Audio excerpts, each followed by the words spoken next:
तो डायग्राम ये जो आपका बना हुआ है, आपको बताया था कि मोनोपोली की सिचुएशन में क्या होता है। मोनोपोली की सिचुएशन में ट्रेड यूनियन की मोनोपोली होती है। जो श्रम संघ है, ट्रेड यूनियन है, उसकी मोनोपोली कैसे है कि जितने भी वर्कर्स हैं, जितने भी लेबर हैं, वो सारे के सारे वर्कर या लेबर ट्रेड यूनियन के मेंबर बन जाते हैं। और ट्रेड यूनियन ये डिसाइड करती है कि कितने वर्कर को काम पे भेजना है और कितनों को नहीं भेजना है। ठीक है। अब trade union at a time कितने वर्कर को काम पे भेजेगी, ये इस बात के ऊपर डिपेंड करता है कि ट्रेड यूनियन का टारगेट या उसका ऑब्जेक्टिव क्या है। ट्रेड यूनियन के मैंने आपको बताया 3 टारगेट हो सकते हैं। पहला टारगेट मैंने बताया था मैक्सिमाइज टोटल वेजेस, यानी कि ट्रेड यूनियन का ऑब्जेक्टिव ये हो सकता है कि वो वेजेस को मैक्सिमाइज करना चाहती है। एक तो ये टारगेट हो सकता है। दूसरा उसका ट्रेड यूनियन का टारगेट ये हो सकता है मैक्सिमाइज टोटल इकोनॉमिक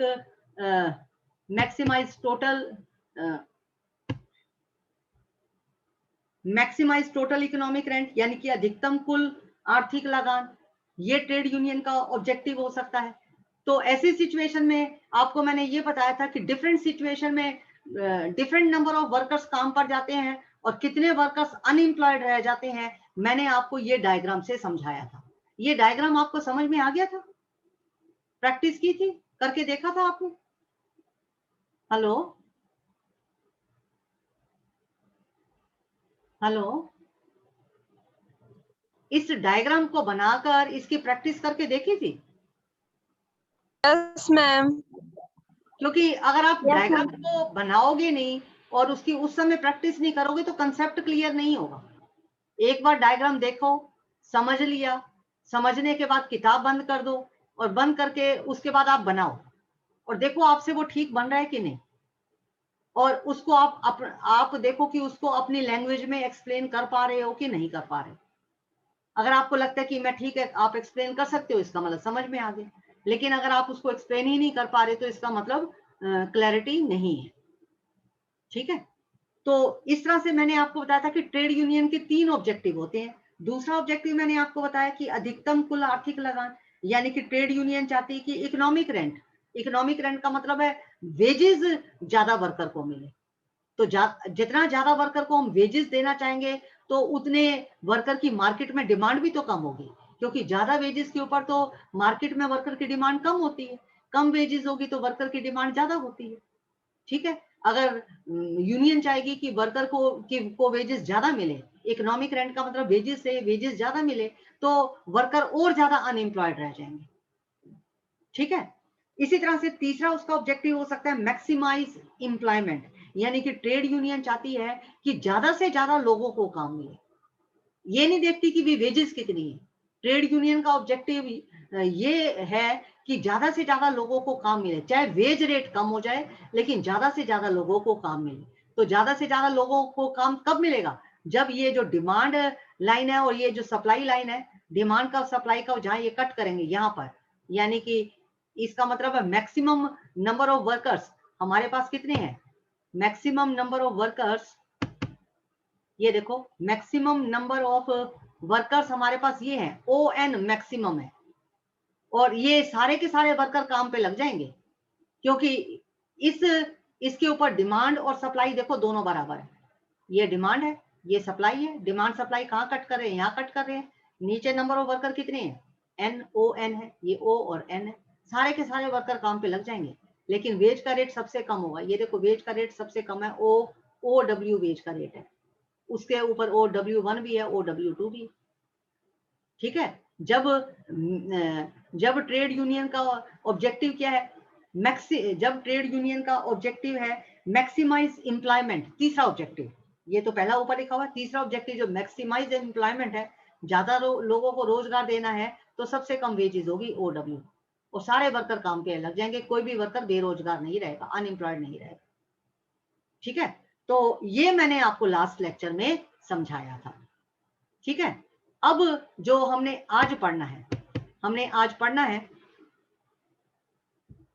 हाँ जी, आगे हमने जो पढ़ना है, नेक्स्ट हेडिंग हमने जो पढ़ना है, नेक्स्ट हेडिंग है एकाधिकारी कब मजदूरी बढ़ा सकता है। जो मोनोपोलिस्ट है कब मजदूरी को बढ़वा सकता है। एकाधिकारी कौन है? मोनोपोलिस्ट कौन है? ट्रेड यूनियन मोनोपोलिस्ट है, क्योंकि जितने भी हमारे वर्कर्स हैं वो सारे के सारे वर्कर तो ट्रेड यूनियन के मेंबर बन गए हैं ना, वो सारे के सारे वर्कर ट्रेड यूनियन के मेंबर बन गए हैं। ठीक है, तो अगर मोनोपोलिस्ट चाहता है, ट्रेड यूनियन ये चाहती है कि ट्रेड यूनियन वर्कर की वेजेस को कब बढ़वाने में सफल हो जाती है, इसके बारे में हमने पढ़ना है। तो हम क्या लिखा है, ट्रेड यूनियन बनाकर आपको पता है कि श्रमिक ज्यादा वेजेस की डिमांड करते हैं। सारे वर्कर ट्रेड यूनियन के मेंबर बन गए और ट्रेड यूनियन के मेंबर बनने के बाद वो ज्यादा वेजेस की डिमांड करते हैं, और ट्रेड यूनियन क्या करती है, स्ट्राइक करके एम्प्लॉयर को वेजेस बढ़ाने के लिए कई बार मजबूर कर देती है, क्योंकि सारे वर्कर तो ट्रेड यूनियन के मेंबर बन गए। तो अब ट्रेड यूनियन वेजेस को बढ़वाना चाह रही है, तो वो क्या करती है, वर्कर्स को स्ट्राइक करने के लिए कह देती है, यानी कि कोई भी वर्कर काम पे नहीं जाएगा। ठीक है, तो वर्कर्स की स्ट्राइक करवा के ट्रेड यूनियन कई बार वेजेस को बढ़वाने में सफल हो जाती है, या एम्प्लॉयर को वेजेस बढ़ाने के लिए मजबूर करती है। ठीक है, लेकिन वो एक लिमिट तक ही वेजेस को बढ़वा पाती है। लेकिन क्या लिखा है, लेकिन वो एक लिमिट तक ही वेजेस को बढ़वा पाती है, बहुत ज्यादा नहीं बढ़वा पाती है, एक लिमिट तक ही वो वेजेस को बढ़वा पाती है। ठीक है, तो अब हमने पॉइंट ये पढ़ना है कि ये जो ट्रेड यूनियन है, ये ट्रेड यूनियन किन परिस्थितियों में वेजेस को बढ़वा पाती है, ट्रेड यूनियन किन परिस्थितियों में वेजेस को बढ़वा पाती है। इसमें पहला पॉइंट आता है, when existing wage rate is less than marginal revenue productivity. क्या बताया, when existing wage rate is less than marginal revenue productivity, यानी कि जो मजदूरी की दर है वो सीमांत आय उत्पादकता से कम है। जब मजदूरी की दर सीमांत आय उत्पादकता से कम है, ठीक है, यानी कि वर्कर को जो वेजेस दी जा रही है उनकी मार्जिनल रेवेन्यू प्रोडक्टिविटी से भी कम वेजेस दी जा रही है। वैसे वर्कर को वेजेस कितनी मिलनी चाहिए, आपने पीछे जो थ्योरी पढ़ी, आपने पढ़ा है कि वर्कर को वेजेस उनकी मार्जिनल रेवेन्यू प्रोडक्टिविटी के बराबर मिलनी चाहिए।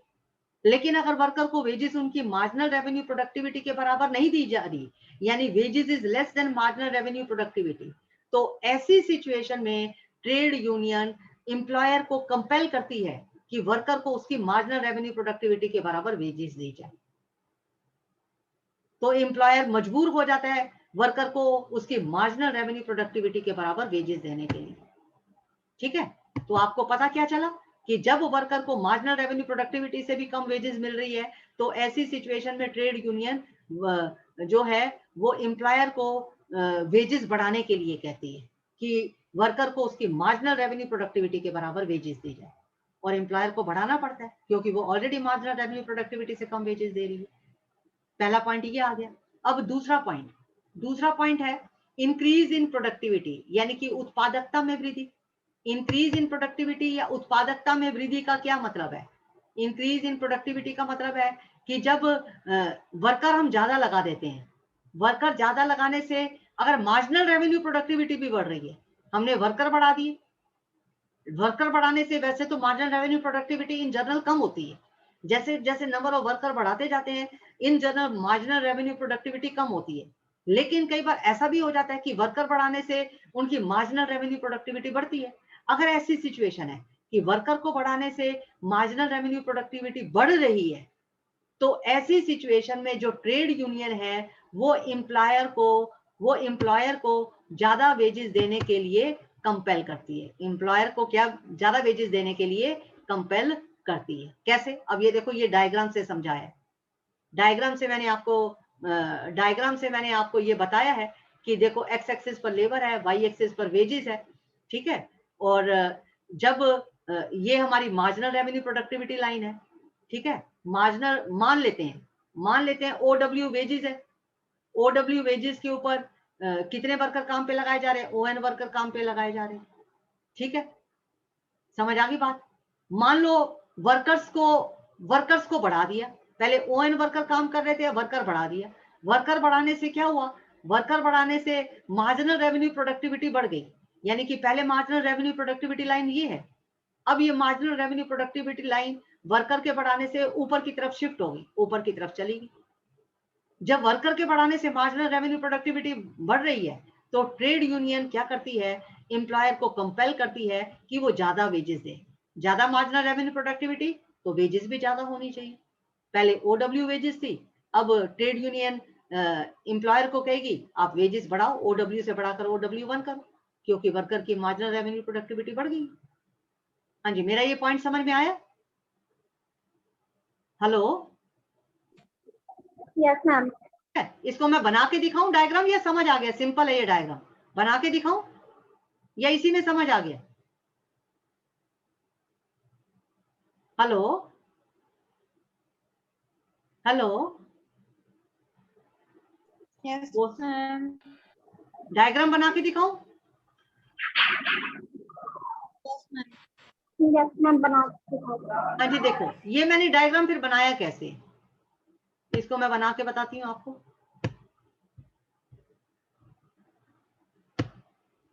मैंने आपको ये बताया है कि कई बार क्या होता है, आपको मैंने ये बताया है कि कई बार क्या होता है कि प्रोडक्टिविटी, जब मार्जिनल रेवेन्यू प्रोडक्टिविटी बढ़ जाती है, वर्कर को बढ़ाने से इन जनरल क्या होता है, मार्जिनल रेवेन्यू प्रोडक्टिविटी कम होती है। लेकिन कई बार वर्कर को का नंबर बढ़ाने से मार्जिनल रेवेन्यू प्रोडक्टिविटी बढ़ जाती है। अगर मार्जिनल रेवेन्यू प्रोडक्टिविटी बढ़ेगी तो ऐसी सिचुएशन में ट्रेड यूनियन एम्प्लॉयर को ज्यादा वेजेस देने के लिए कंपेल करेगी। कैसे, ये बात मैं आपको डायग्राम से समझा रही हूँ। एक्स एक्सिस पर हमने लिया लेबर, कितने वर्कर हम काम पे लगा रहे, और ये वाई एक्सिस पर हमने लिया इनकी वेजेस, और इनकी हमने ली प्रोडक्टिविटी। प्रोडक्टिविटी का मतलब यहाँ पर मार्जिनल रेवेन्यू प्रोडक्टिविटी से है। ठीक है, मान लो ये शुरू में मार्जिनल रेवेन्यू प्रोडक्टिविटी लाइन है, और ये वेजेस है, OW वेजेस है। ठीक है, OW वेजेस है, ये wages line marginal revenue productivity को यहाँ कट कर रही है, यहाँ से नीचे लाइन डाल दो, तो इसका मतलब है ON वर्कर काम पे लगाए जा रहे हैं। ठीक है, अब क्या हुआ कि वर्कर को जब हम बढ़ा रहे हैं, ON से वर्कर बढ़ाकर मान लो हम ON1 कर रहे हैं, ON अगर हम वर्कर को बढ़ा रहे हैं तो ऐसी सिचुएशन में वर्कर को बढ़ाने से जो मार्जिनल रेवेन्यू प्रोडक्टिविटी है ना, वो बढ़ रही है। ये मार्जिनल रेवेन्यू प्रोडक्टिविटी पहले ये है, ये ऊपर की तरफ शिफ्ट होकर ऊपर की तरफ शिफ्ट होकर MR P1 हो गई, यानी कि वर्कर का संख्या बढ़ाने से, वर्कर बढ़ाने से मार्जिनल रेवेन्यू प्रोडक्टिविटी बढ़ गई। जब मार्जिनल रेवेन्यू प्रोडक्टिविटी बढ़ती है तो ऐसी सिचुएशन में जो ट्रेड यूनियन है वो एम्प्लॉयर को कहती है कि जब मार्जिनल रेवेन्यू प्रोडक्टिविटी बढ़ी है, यानी कि उत्पादकता बढ़ी है, यानी कि प्रोडक्शन ज्यादा बढ़ा है, तो वर्कर की वेजेस भी बढ़ाई जाए। ठीक है, तो अब जो ट्रेड यूनियन है वो वर्कर की वेजेस की डिमांड ज्यादा कर रही है, OW से डिमांड बढ़ाकर OW1 कर दिया। ठीक है, इसको मैं यहाँ लिख देती हूँ OW1, ये जो OW1 है इसको मैं यहाँ लिख देती हूँ, ये OW1 यानी कि W1। पहले OW वेजेस थी, अब ट्रेड यूनियन एम्प्लॉयर को कंपेल करेगी कि वर्कर का नंबर बढ़ाने से मार्जिनल रेवेन्यू प्रोडक्टिविटी बढ़ी है, मार्जिनल रेवेन्यू प्रोडक्टिविटी बढ़ी है तो वर्कर की वेजेस बढ़ाई जाए। ऐसी सिचुएशन में भी जो ट्रेड यूनियन है वो वेजेस बढ़वाने में सफल हो जाती है। तो पॉइंट मैंने बताया कि अगर प्रोडक्टिविटी इंक्रीज होती है तो ट्रेड यूनियन वेजेस को बढ़वाने में क्या होती है, ट्रेड यूनियन वेजेस को बढ़वाने में सफल हो जाती है। ठीक है, जब वेजेस बढ़ती है तो ट्रेड प्रोडक्टिविटी बढ़ती है, उत्पादकता बढ़ती है, तो ट्रेड यूनियन वेजेस को बढ़वाने में सफल हो जाती है। पहले OW वेजेस थी, अब OW1 हो गया। ये पॉइंट समझ में आ गया? हेलो? Yes ma'am. अब उसके बाद नेक्स्ट, अब ट्रेड यूनियन और वेजेस बढ़वाने में कब सफल होती है? तीसरा हमें पॉइंट दिया हुआ है इनइलास्टिक डिमांड, यानी कि बेलोचदार मांग। इनइलास्टिक डिमांड, बेलोचदार मांग का मतलब क्या है, वर्कर जिस चीज का प्रोडक्शन कर रहा है उस वस्तु की मार्केट में डिमांड इनइलास्टिक है, बेलोचदार। इनइलास्टिक का मतलब है कि अगर उसकी कीमत बढ़ा दी जाती है, बढ़ाने उसकी कीमत को बढ़ाने पर भी उस वस्तु की मार्केट में डिमांड काफी है, कीमत बढ़ाने पर डिमांड कम नहीं हो रही। जब कीमत बढ़ाने पर डिमांड कम नहीं हो रही तो हम कहेंगे कि डिमांड कैसी है, डिमांड इनइलास्टिक है, बेलोचदार। तो पॉइंट ये है कि जब वर्कर जिस वस्तु का प्रोडक्शन कर रहा है अगर उसकी डिमांड मार्केट में इनइलास्टिक है, यानी कि उस वस्तु की कीमत बढ़ा दी जाए तो भी उसकी डिमांड कम नहीं हो रही, तो भी लोग उसकी बहुत मांग कर रहे हैं, तो ऐसी सिचुएशन में भी ट्रेड यूनियन मजदूरी की दर को बढ़वाने में सफल हो जाती है। ट्रेड यूनियन एम्प्लॉयर को कहती है कि देखो वर्कर जिस चीज का प्रोडक्शन कर रहा है उसकी मार्केट में तो बहुत डिमांड है, आप उसका प्राइस बढ़ा रहे हो तो भी लोग उसकी डिमांड कर रहे हैं, तो आप वर्कर की वेजेस बढ़ा दीजिए। तो एम्प्लॉयर को वेजेस बढ़ानी पड़ती है क्योंकि उसका प्रोडक्ट मार्केट में बिक रहा है, प्रोडक्ट की प्राइस बढ़ाने पर भी प्रोडक्ट उसका काफी बिक रहा है। तो ऐसी सिचुएशन में एम्प्लॉयर क्या करता है, वर्कर की वेजेस को बढ़ा देता है। और ऐसी सिचुएशन में ट्रेड यूनियन अपने वर्कर की वेजेस को बढ़वाने में सफल हो जाती है। ठीक है, अब इसके बाद चौथा पॉइंट, ट्रेड यूनियन कब अपने वर्कर की वेजेस को बढ़वाने में सफल होती है। चौथा पॉइंट है, हमें दिया हुआ है, wages of other labour can be squeezed. क्या लिखा है, wages of other labour can be squeezed, यानी कि अन्य श्रमिकों की मजदूरी में कमी की संभावना। इसका मतलब ये है कि जब ट्रेड यूनियन को ये लगता है कि जो लेबर उसके मेंबर है, जो वर्कर उसके मेंबर है, उनके अलावा और भी वर्कर जो काम कर रहे हैं जो उसके यूनियन के मेंबर नहीं है, अगर उनकी डिमांड इलास्टिक है, उनकी डिमांड लोचदार है, ठीक है, उनकी डिमांड इलास्टिक है, उनकी मांग लोचदार है, ठीक है, तो ऐसी सिचुएशन में ट्रेड यूनियन एम्प्लॉयर को क्या कहती है, जिन वर्कर की डिमांड इलास्टिक है, लोचदार है, ठीक है, उनकी मांग लोचदार का मतलब है उनकी मांग कम होती रहती है, बढ़ती रहती है। जिन वर्कर की डिमांड इलास्टिक है तो ट्रेड यूनियन एम्प्लॉयर को कहती है ऐसे वर्कर की मजदूरी को कम कर दिया जाए जिनकी डिमांड इलास्टिक है, ठीक है, और ट्रेड यूनियन उन वर्कर की वेजेस को बढ़वा लेती है जिसकी डिमांड इनइलास्टिक होती है। इनइलास्टिक का मतलब है कि इनइलास्टिक डिमांड उन वर्कर की डिमांड इनइलास्टिक होगी जो ऐसी वस्तु का उत्पादन कर रहे हैं जिसकी मार्केट में बहुत ज्यादा डिमांड है। अगर कोई वर्कर ऐसी वस्तु का उत्पादन कर रहा है जिसकी मार्केट में बहुत ज्यादा डिमांड है तो हम कहेंगे उसकी डिमांड इनइलास्टिक है। और अगर वर्कर ऐसी वस्तु का उत्पादन कर रहे हैं जिन वस्तुओं की मांग मार्केट में बहुत ज्यादा नहीं है तो हम कहेंगे डिमांड इलास्टिक है। तो जिन वर्कर की डिमांड मार्केट में इनइलास्टिक होती है उन वर्कर की वेजेस को बढ़वाने में ट्रेड यूनियन सफल हो जाती है। ट्रेड यूनियन एम्प्लॉयर को कहती है कि जिन वर्कर की डिमांड इलास्टिक है उनकी मजदूरी कम कर दो और जिन वर्कर की डिमांड मार्केट में इनइलास्टिक है उनकी मजदूरी बढ़ा दो। तो इलास्टिक, जिन मजदूरों की डिमांड इलास्टिक है उनकी मजदूरी को कम करवाकर उन मजदूरों की मांग, उन मजदूरों की मजदूरी को बढ़वा देती है जिनकी डिमांड इनइलास्टिक होती है। हाँ जी, ये पॉइंट समझ में आया? हाँ जी, ये पॉइंट समझ में आया कि नहीं समझ में आया? Yes, ma'am. ठीक है, तो ये मैंने आपको चौथा पॉइंट बताया। अब उसके बाद नेक्स्ट एक पॉइंट इसमें हम और पढ़ेंगे कि ट्रेड यूनियन, इसके बाद हम एक पॉइंट और पढ़ेंगे कि पांचवा पॉइंट है एबनॉर्मल प्रॉफिट, यानी कि अधिकतम लाभ। ट्रेड यूनियन एम्प्लॉयर को ज्यादा वेजेस देने के लिए कब कंपेल करती है? ट्रेड यूनियन एम्प्लॉयर को ज्यादा वेजेस देने के लिए तब कंपेल करती है जब एम्प्लॉयर को एबनॉर्मल प्रॉफिट हो रहा होता है। क्या बताया? जब एम्प्लॉयर को एबनॉर्मल प्रॉफिट हो रहा होता है, असामान्य लाभ हो रहे होते हैं, तो ऐसी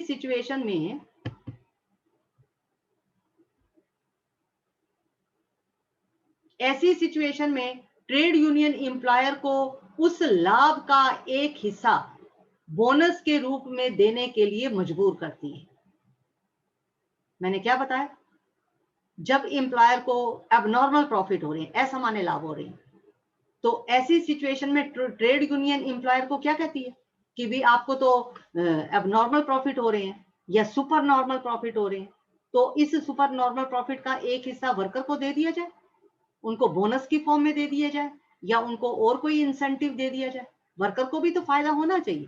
जब एम्प्लॉयर को एबनॉर्मल प्रॉफिट हो रहा है, सुपर नॉर्मल प्रॉफिट हो रहा है, उसका कुछ हिस्सा वर्कर को भी तो मिलना चाहिए, क्योंकि वर्कर की मेहनत से ही तो एम्प्लॉयर को फायदा हो रहा है। तो ट्रेड यूनियन फिर एम्प्लॉयर को कंपेल करती है कि जो आपको सुपर नॉर्मल प्रॉफिट हुए हैं उसका एक हिस्सा बोनस के रूप में वर्कर को दिया जाए। ट्रेड यूनियन इस बात के लिए कंपेल करती है। ठीक है, ट्रेड यूनियन इस बात के लिए कंपेल करती है। तो ऐसी सिचुएशन में भी ट्रेड यूनियन अपने एम्प्लॉयर की वेजेस को बढ़वाने में सफल हो जाती है। ऐसी सिचुएशन में भी ट्रेड यूनियन अपने एम्प्लॉयर ऐसी सिचुएशन में ट्रेड यूनियन अपने जो वर्कर हैं उनकी वेजेस को बढ़ाने में सफल हो जाती है, जब एम्प्लॉयर को सुपर नॉर्मल प्रॉफिट हो रहा होता है। ठीक है, समझ आ रही है मेरी बात? लेकिन कुछ परिस्थितियां ऐसी होती हैं जब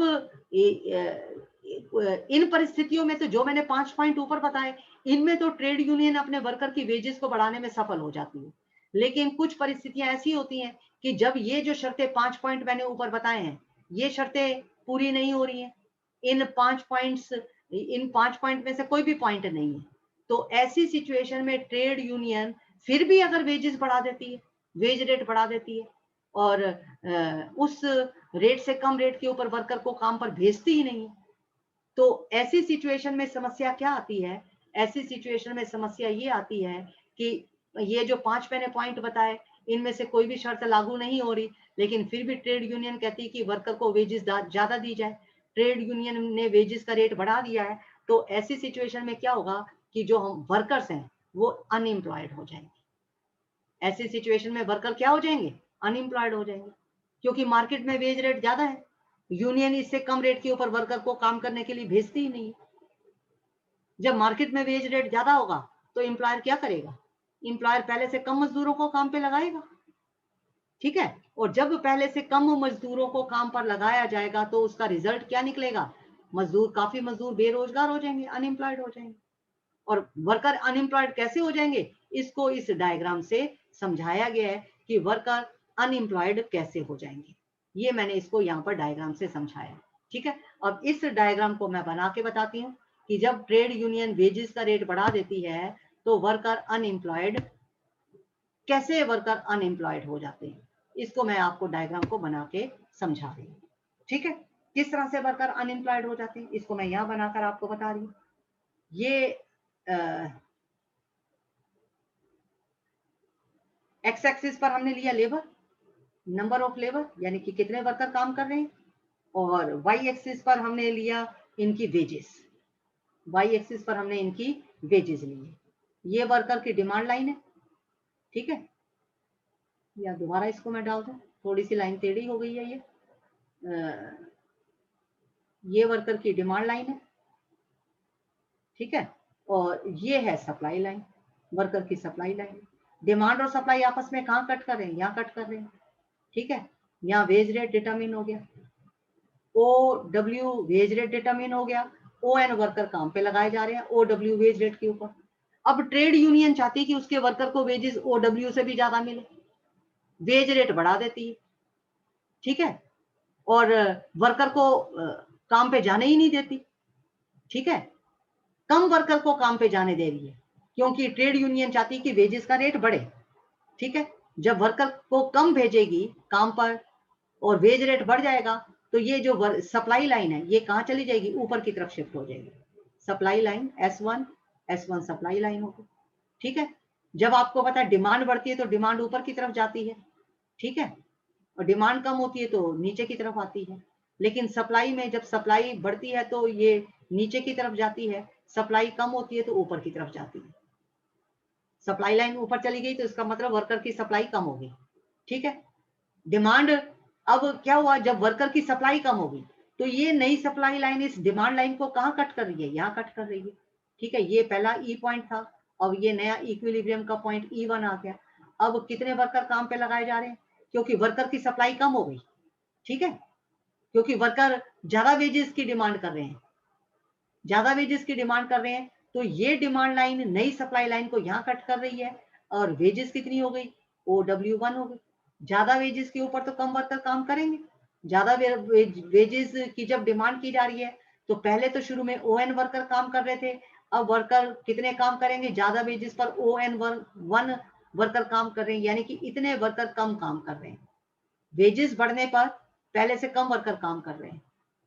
ठीक है, क्योंकि ज्यादा वेजेस पर एम्प्लॉयर मजदूरों को काम पे लगाता ही नहीं है। एम्प्लॉयर कम मजदूरों, ज्यादा वेजेस पर एम्प्लॉयर कम मजदूरों को काम पे लगाता है, तो नंबर ऑफ वर्कर अब कम काम पे लग रहे हैं। ON1 वर्कर काम पे लग रहे हैं ज्यादा वेजेस के ऊपर, तो जितने वर्कर पहले से NN1 वर्कर क्या है? पहले से कम काम पे लग रहे हैं, N1N। ये वर्कर पहले से कम काम पे लग रहे हैं, तो इसका मतलब ये जो N1 N है ना, इतने वर्कर क्या हो जाएंगे, ये अनएम्प्लॉयड हो जाएंगे। ठीक है, हमारे पास वर्कर ON है। अब पहले ON वर्कर काम पे लगे हुए थे, अब ON1 वर्कर काम पे लगे हुए हैं, यानी कि कितने वर्कर अब काम पे नहीं लगे हुए, N1 N, इतने वर्कर काम पे नहीं लगे हुए। ये हमारा क्या आ जाएगा, ये अनएम्प्लॉयमेंट हो जाएगा। ये क्या हो जाएगा, ये अनएम्प्लॉयमेंट या अनएम्प्लॉयड हो जाएंगे। ठीक है, तो मैंने आपको क्या बताया कि जब वर्कर ज्यादा वेजेस की डिमांड करते हैं, ज्यादा वेजेस की डिमांड के ऊपर तो एम्प्लॉयर कम वर्कर को काम पे लगाता है, और जब कम ज्यादा वेजेस देनी पड़ेगी तो कम वर्कर को काम पे लगाया जाएगा, और कम वर्कर को काम पर लगाया जाएगा तो ऐसी सिचुएशन में कुछ मजदूर और बेरोजगार हो जाएंगे। तो N1 N वर्कर हमारे और बेरोजगार हो जाएंगे। हाँ जी, समझ में आया? हेलो? Yes ma'am. तो ये हमारा हेडिंग हमारा कंप्लीट हो गया। हमने हेडिंग क्या पढ़ा, हमने हेडिंग पढ़ा wage determination under monopoly. Monopoly की सिचुएशन में वेज डिटर्मिनेशन कैसे होता है, मोनोपोली की सिचुएशन में ट्रेड यूनियन मजदूरी की दर को बढ़वाने में कब सफल हो जाती है, और हमने साथ में ये पढ़ा कि अगर 5 स्थितियों में तो ट्रेड यूनियन मजदूरी की दर को बढ़वाने में सफल हो जाती है, लेकिन अगर उन 5 में से कोई भी पॉइंट एग्जिस्ट अगर नहीं कर रहा, फिर भी ट्रेड यूनियन वेजेस के रेट को बढ़ा देती है, तो ऐसी सिचुएशन में एम्प्लॉयर कम वर्कर को काम पे लगाता है, और जब कम वर्कर को काम पे लगाया जाएगा तो कुछ वर्कर अनएम्प्लॉयड हो जाएंगे। ये हमने वेज डिटर्मिनेशन अंडर मोनोपोली पढ़ा।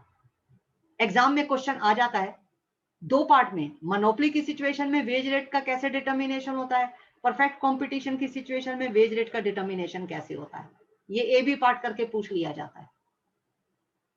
या तीसरा जो क्वेश्चन मैंने बताया था कि मार्जिनल आपका marginal productivity theory of wage determination, ठीक है, वो 16 नंबर का एक कंप्लीट क्वेश्चन आ जाता है। या चौथा क्वेश्चन नॉर्मल वेजेस क्या होती है, सॉरी नॉमिनल वेजेस क्या होती है और रियल वेजेस क्या होती है। वेजेस का क्या मतलब है, नॉमिनल वेजेस, रियल वेजेस क्या होती है, और रियल वेजेस को कौन से फैक्टर इफेक्ट करते हैं। ये मैंने जो शुरू में बताया था, ये भी 16 नंबर का सिंपल सा क्वेश्चन आ जाता है। ठीक है, अब इस चैप्टर का लास्ट हेडिंग, इस चैप्टर का हमने लास्ट हेडिंग देखना है। हमारा लास्ट हेडिंग क्या है इस चैप्टर का,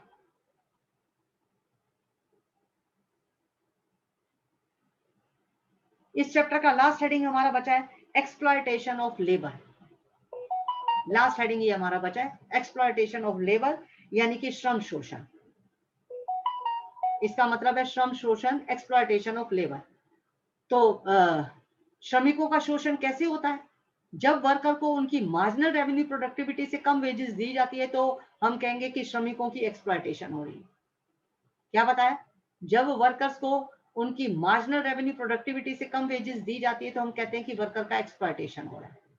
ठीक है, और वर्कर के एक्सप्लॉयटेशन की व्याख्या इसको किसने एक्सप्लेन किया है, एक्सप्लॉयटेशन ऑफ वर्कर को मिसिस जॉन रॉबिन्सन, इकोनॉमिस्ट हैं, उन्होंने इसको एक्सप्लेन किया है कि वर्कर की एक्सप्लॉयटेशन कैसे होती है। और मिसिस जॉन रॉबिन्सन ने वर्कर की एक्सप्लॉयटेशन को मोनोक्सोनी की सिचुएशन में, क्रेताधिकार की स्थिति में एक्सप्लेन किया है।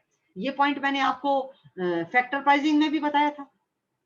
मोनोक्सोनी की सिचुएशन में, क्रेताधिकार की स्थिति में वर्कर का क्या होता है, वर्कर का एक्सप्लॉयटेशन होता है। ये मैंने आपको फैक्टर प्राइसिंग में भी बताया था, उस चैप्टर में भी आया था, सेम बात इसमें आ रही है। ठीक है, लेकिन थोड़ा सा इसमें और हम ज्यादा पढ़ेंगे। तो मोनोक्सोनी यानी कि क्रेताधिकार की सिचुएशन में वर्कर का एक्सप्लॉयटेशन कैसे होता है, इसको देखिए, इसको हम किस तरीके से समझेंगे।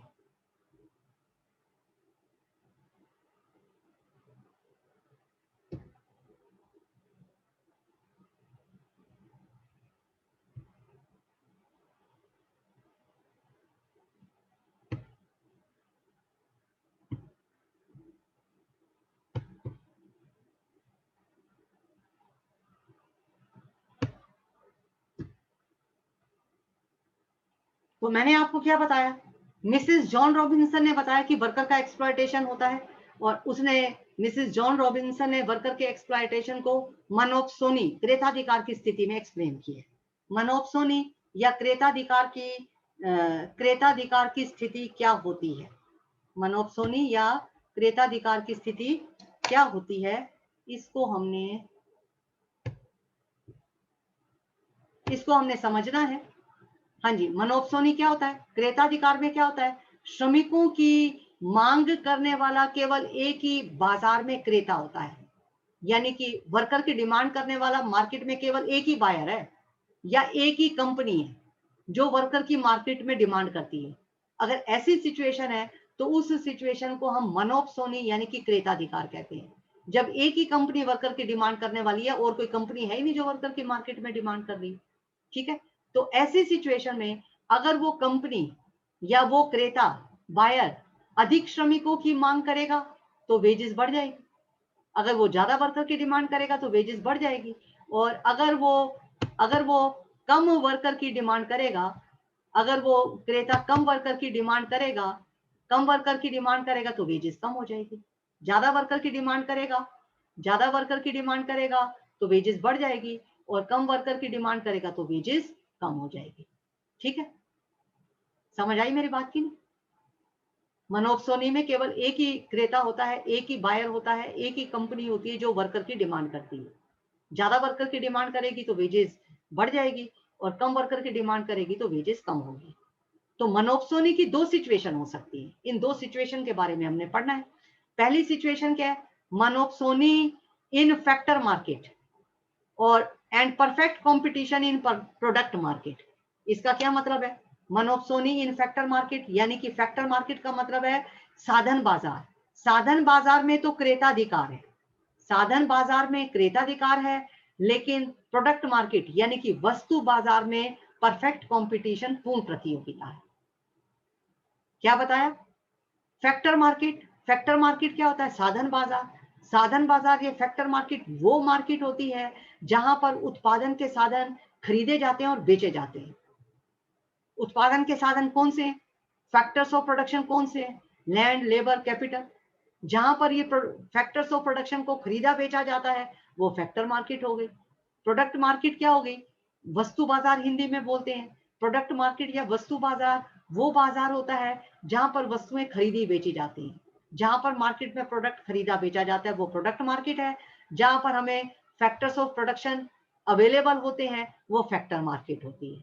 तो हम पहली सिचुएशन पढ़ रहे हैं कि मनोपसोनी की वो सिचुएशन जब फैक्टर मार्केट में तो मनोपसोनी है, और लेकिन प्रोडक्ट मार्केट में परफेक्ट कंपटीशन है।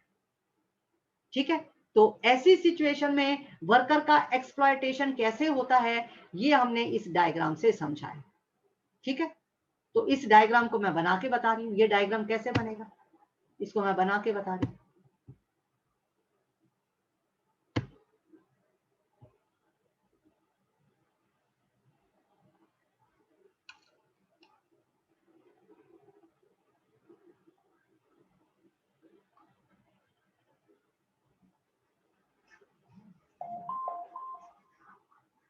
हाँ जी, तो पहला हम पढ़ रहे हैं एक्सप्लॉयटेशन की सिचुएशन।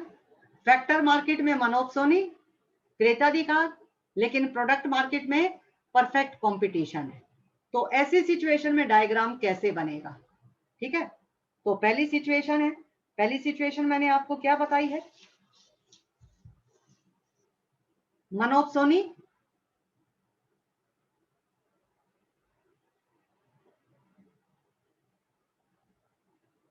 मनोपसोनी इन फैक्टर मार्केट, ठीक है, and monopoly in product market में मोनोपोली है। तो ऐसी सिचुएशन में वर्कर की एक्सप्लॉयटेशन कैसे होगी उसके लिए मैं डायग्राम बना रही हूँ। ये डायग्राम मैं बना रही हूँ। एक्स एक्सिस पर हमने क्या लिए?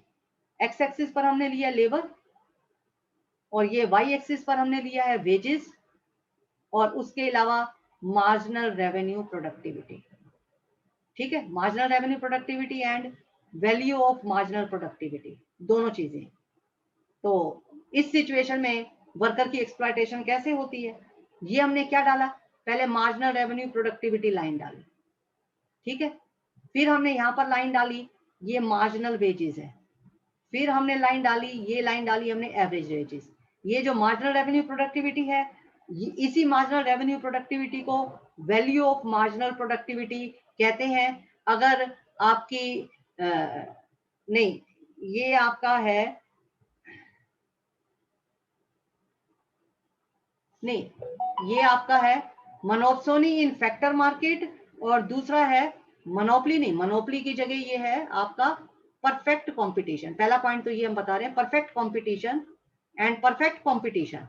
ये है परफेक्ट कंपटीशन, परफेक्ट कंपटीशन।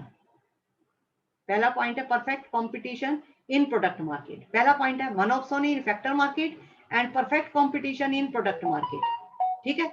ऐसी सिचुएशन में वर्कर का एक्सप्लॉयटेशन कैसे होगा, ये उसका डायग्राम।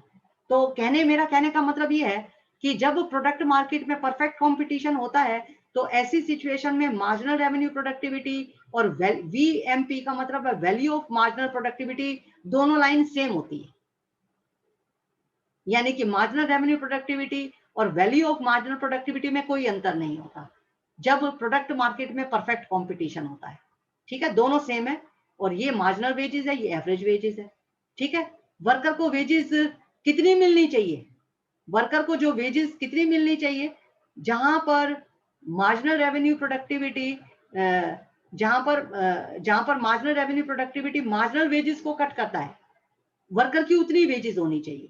तो marginal revenue productivity marginal wages को कहां कट कर रही है, यहां कट कर रही है। ये मार्जिनल रेवेन्यू प्रोडक्टिविटी, ये मार्जिनल वेजेस है, ठीक है। इतनी वेजेस वर्कर को मिलनी चाहिए, ठीक है। वेजेस कितनी मिलनी चाहिए, वेजेस जो वर्कर को मिलनी चाहिए, जहां marginal revenue productivity marginal wages के बराबर हो, इतनी वेजेस मिलनी चाहिए। यानी कि वर्कर को, इसका मतलब OW वेजेस, ये O और W वर्कर को वेजेस मिलनी चाहिए, ON वर्कर काम पे लगेंगे। लेकिन एक्चुअल में वर्कर को इतनी वेजेस OW नहीं दी जाती। वर्कर को वेजेस कितनी दी जा रही है, ON वर्कर को वेजेस जो दी जा रही है, जहां पर ये लाइन इनकी एवरेज वेजेस को कट कर रही है, जहां ये वाली लाइन जो है ना एवरेज वेजेस को कट कर रही है, यहां कट कर रही है। वर्कर को वेजेस दी जाती है OW1, उसकी वेजेस बनती है OW, मार्जिनल वेजेस के बराबर वेजेस मिलनी चाहिए, लेकिन उसको एवरेज वेजेस के बराबर यानी कि OW1 के बराबर वेजेस दी जाती है। या दूसरे शब्दों में कह सकते हो MN वर्कर की वेजेस मार्जिनल वेजेस के बराबर वेजेस होनी चाहिए, MN वेजेस होनी चाहिए, लेकिन उसको वेजेस कितनी दी जाती है, उसको PN वेजेस दी जाती है। या ये कह दो MN वेजेस मिलनी चाहिए, PN वेजेस मिल रही है, या OW वेजेस मिलनी चाहिए, OW1 वेजेस मिल रही है, कुछ भी कह दो, एक ही बात है, ठीक है। तो जितनी कम वेजेस, मार्जिनल वेजेस से जितनी कम वेजेस मिल रही है ना, ये MP कम वेजेस मिल रही है, ये क्या कहलाएगा, ये कहलाएगा एक्सप्लॉयटेशन। ये क्या कहलाएगा, एक्सप्लॉयटेशन। ये वर्कर का एक्सप्लॉयटेशन कहलाएगा। हाँ जी, ये मेरी बात समझ में आई, हेलो, यस मैम। ठीक है। तो ये सिचुएशन कब है, जब फैक्टर मार्केट में तो मोनोप्सोनी है, क्रेताधिकार है, लेकिन प्रोडक्ट मार्केट में परफेक्ट कंपटीशन है। तो ऐसी सिचुएशन में वर्कर को मार्जिनल वेजेस के बराबर वेजेस मिलनी चाहिए, यानी कि marginal revenue productivity marginal wages के बराबर होनी चाहिए, यानी कि OW वेजेस मिलनी चाहिए, लेकिन उनको OW वेजेस ना देकर OW1 या PN दी जाती है, यानी कि ये MP वेजेस इतनी कम दी जाती है, ये एक्सप्लॉयटेशन कहलाएगा, ठीक है। ये तो मैंने आपको पहला पॉइंट बताया। अब दूसरा पॉइंट क्या है, मैं या तो दूसरा पॉइंट यहां लिख देती हूँ। दूसरा पॉइंट क्या है, ये जो सेकंड पॉइंट है, सेकंड पॉइंट क्या है, यही है monopsony in factor market. Factor market में तो मोनोप्सोनी है, ठीक है। साधन बाजार में तो क्रेताधिकार है, but monopoly in product market वस्तु बाजार में मोनोपली। यहां पर वस्तु बाजार में परफेक्ट कंपटीशन है, लेकिन यहाँ प्रोडक्ट मार्केट में मोनोपली है, ये फर्क है। फैक्टर मार्केट में तो दोनों सिचुएशन में मोनोप्सोनी है, मनोपसोनी की सिचुएशन में ही वर्कर की एक्सप्लॉयटेशन होती है, ठीक है। मनोपसोनी की सिचुएशन है और प्रोडक्ट मार्केट में परफेक्ट कंपटीशन है, मनोपसोनी की सिचुएशन है और प्रोडक्ट मार्केट में मोनोपोली है, तो भी वर्कर की एक्सप्लॉयटेशन होती है। वर्कर की कितनी एक्सप्लॉयटेशन होती है, इसको डायग्राम से समझना है, ठीक है। वही हमने लिया, ये एक्स एक्सिस पर हमने लेबर ले लिया और वाई एक्सिस पर जो हम ले रहे हैं, यहां पर हम ले रहे हैं वेजेस और यहां पर हम ले रहे हैं प्रोडक्टिविटी, ठीक है। प्रोडक्टिविटी इसमें ले रहे हैं, ये हमारा है प्रोडक्टिविटी,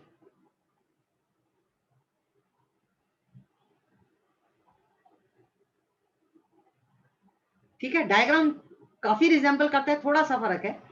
ये हमारा हो गया मार्जिनल रेवेन्यू प्रोडक्टिविटी, ठीक है। मोनोपोली की सिचुएशन में क्या होता है, मोनोपोली की सिचुएशन में मार्जिनल रेवेन्यू प्रोडक्टिविटी और दूसरा वैल्यू ऑफ मार्जिनल प्रोडक्टिविटी, ये आपका है वैल्यू ऑफ मार्जिनल प्रोडक्टिविटी, ये दोनों अलग अलग होते हैं। इसमें क्या होता है, ये दोनों क्या होते हैं, ये दोनों हमारे, ये दोनों अलग अलग होते हैं। जबकि आपने परफेक्ट कंपटीशन में पढ़ा था मार्जिनल रेवेन्यू प्रोडक्टिविटी और वैल्यू ऑफ मार्जिनल प्रोडक्टिविटी दोनों एक ही लाइन है, लेकिन मोनोपोली की सिचुएशन में marginal revenue productivity, value of marginal productivity line दोनों अलग अलग है, ठीक है। फिर उसी तरीके से हमने ये मार्जिनल वेजेस की लाइन डाली और उसके इसी तरीके से हमने एवरेज वेजेस की लाइन डाली, ठीक है। तो ऐसी सिचुएशन में वर्कर की एक्सप्लॉयटेशन कितनी है, अब वर्कर को वेजेस कितनी मिलनी चाहिए, वर्कर को वेजेस कितनी मिलनी चाहिए, वर्कर को वेजेस कितनी होनी चाहिए, जहां पर मार्जिनल रेवेन्यू प्रोडक्टिविटी, हाँ जी देखिए, जहां पर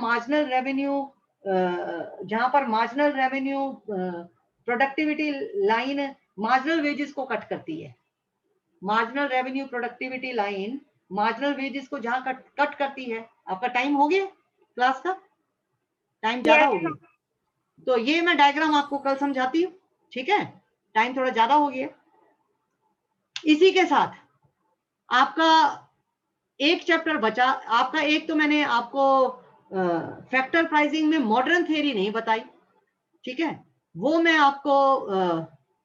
आपको मैं मंडे को बताऊंगी, ठीक है। क्योंकि वो जो मेरे पास किताब कॉलेज में पढ़ी है, मुझे बीच में एक दिन कॉलेज जाना है, उसमें बहुत इजी वे में मॉडर्न थ्योरी आपको बताई हुई है, किताब में उसमें मुश्किल है, ठीक है। और मुझे सिर्फ लास्ट वही कराना है और ओलिगोपोली का चैप्टर हम नहीं करेंगे, ठीक है।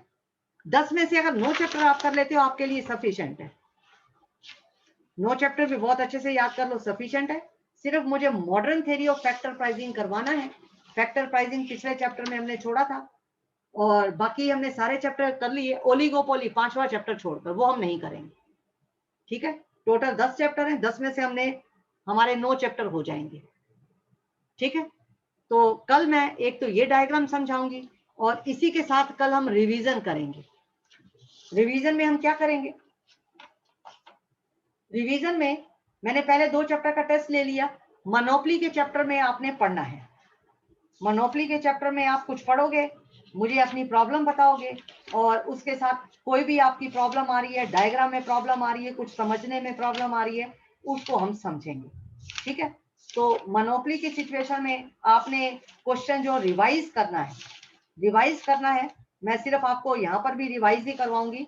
आपने रिवाइज करना है कि determination of price and equilibrium under monopoly, एकाधिकार में कीमत संतुलन का निर्धारण कैसे होता है, शॉर्ट पीरियड में, लॉन्ग पीरियड में, मोनोपोली की सिचुएशन में कीमत संतुलन का, प्राइस इक्विलिब्रियम का डिटर्मिनेशन कैसे होता है, ठीक है। तो ये एक बार क्वेश्चन रिवाइज कर लेना। हाँ जी, मेरी बात सुन रहे हैं आप? मैम ग्रुप में डाल देना एक बार। मैं ग्रुप में भी डाल दूंगी, ठीक है। और इसमें कोई भी प्रॉब्लम होगी, कोई डायग्राम समझने में कंफ्यूजन है, कहीं कोई पॉइंट नहीं समझ में आ रहा, मैं आपकी वो प्रॉब्लम भी लूंगी, ठीक है। एक ये डायग्राम बचा, इसको करवाऊंगी और उसके बाद मोनोपोली में रिवीजन कराऊंगी। मैम वो असाइनमेंट सबमिट नहीं हो रहा। भाई असाइनमेंट कई बच्चों की सबमिट होगी, आपकी क्यों नहीं हो रही? 6-7 बच्चों ने, एक स्टूडेंट ने तो पीडीएफ में भी सबमिट की है, एक स्टूडेंट ने पीडीएफ में भी सबमिट की है। मैं आपको नाम बताती हूँ, कल मैंने देखा था, चेक किया था। कल मैंने जब चेक किया तो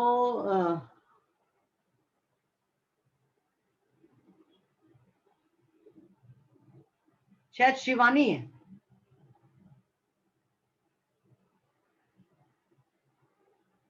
हाँ जी, शिवानी प्रेजेंट है अभी? हेलो, शिवानी अभी प्रेजेंट है क्लास में? शिवानी ने पीडीएफ में सबमिट की, बाकी सभी स्टूडेंट ने अलग अलग पेज सबमिट किए। आप दोबारा ट्राई करो, होगा। मेरे पास, मैंने चेक किया, शिवानी का पीडीएफ आया हुआ है। इसका मतलब पीडीएफ में भी सबमिट हो जाता है। पीडीएफ में सबमिट करके देखो। हेलो, हेलो, ठीक है। बाकी सबने अलग अलग पेज भेजे हैं और शिवानी ने पीडीएफ जमा किया है, तो वो उसका पीडीएफ आया हुआ है। ठीक है, तो ट्राई करो, हो सकता है कहीं कोई नेटवर्क इशू आ गया हो, आपका इस वजह से सबमिट ना हो रहा हो। तो ट्राई करके देखना, नहीं होगा तो कल देखेंगे। ठीक है, तो अपनी मैथ्स की क्लास मैम आप उसमें आ रहा है can upload 30 files at once ऐसे आ रहे हैं। आज फिर ट्राई करके देखो। मेरे पास 7 स्टूडेंट की सबमिशन आ गई है। एक ने पीडीएफ में दिया शिवानी ने, बाकी ने इंडिविजुअल पेज सबमिट किए आए। तो कहीं ना कहीं इसका मतलब जब बाकी के आ रहे हैं तो हो सकता है आपकी सबमिशन में कहीं फॉल्ट कुछ रहा है। दोबारा चेक करो उसको। आपकी मैथ्स की क्लास हो रही है? Yes ma'am. समझ में आ रहा है? Yes ma'am. और कंप्यूटर की क्लास हो रही है? मैम कंप्यूटर की नहीं लग रही। कितने दिन से नहीं लग रही? मैम 2 हफ्ते हो गए होंगे। 2 हफ्ते से कंप्यूटर की क्लास नहीं लग रही? Yes ma'am. अच्छा, तो आप बताते क्यों नहीं? पिछले हफ्ते तो सर ने कहा था कि सर को फीवर था, और इस हफ्ते पता नहीं मैम। नहीं, फीवर को इतना लंबा थोड़ी रहता है। तो ठीक है, मैं बात करूंगी। तो आज की क्लास मैं कंप्लीट कर रही हूँ। ठीक है, ओके मैम। रिवाइज कर लेना जो मैंने आपको बताया। प्रॉब्लम लूंगी, डायग्राम कहीं कंफ्यूजन है बताऊंगी आपको, पढ़ोगे तो प्रॉब्लम भी आपके सामने आएगी।